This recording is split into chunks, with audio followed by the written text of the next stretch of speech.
You did a great rendition of Hangman Adam Page's theme, done by the one and only Vincent Pedulla, and you came up with this Dead to Rights theme, which is just super cool. And we had Vincent on the show a little bit ago, and we talked to him about this. We were like, "Hey, have you heard the These Wolves version of it?"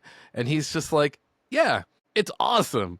I don't know why he would want to cover Little Old Me, but I'm really happy." And the thing that I loved about him too is he was just like, "It's cool that I wrote it in the style that I write in, and then Darren took it and wrote it in the style that he writes in, and it's just as awesome." So I love the fact that like he recognized like These Wolves does this awesome rock metal vibe, and it works just as well. Thank you. Yeah, that was actually Mikey Rukus's idea. After the MJF thing, he had that point in time where he was using that sting, I'm better than you and you know it, and then it would just kick in. So I was like, hey, can I put the sting on the top and just like release it on YouTube, because people keep asking me for it, because they want an update. And he's like, instead of that, why don't you do Hangman Page's theme? I want to hear that. And I was like, what? So I started listening to it, and and it's kind of like, I was like, okay. So it was kind of like it was slower, so I wanted to bring up the tempo a little bit, and then it just kind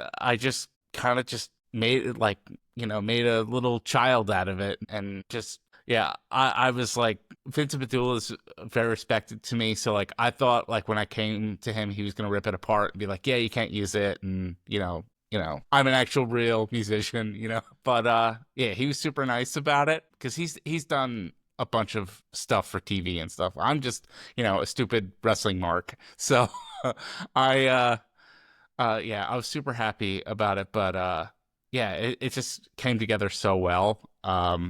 And the hardest part was coming up for lyrics for that, because like at the time I was like, I don't know how to express like what Hangman Page is, and that's kind of like listening to your podcast. Like, we need to figure out a way to tell a story within 3.5 minutes or less, because we're walking out to it, like, and we have to display the character, like the essence of the character, and that's very difficult to do. So lyrically, it was very hard to think of what Hangman Page is and how to make that come together. It took me forever to write.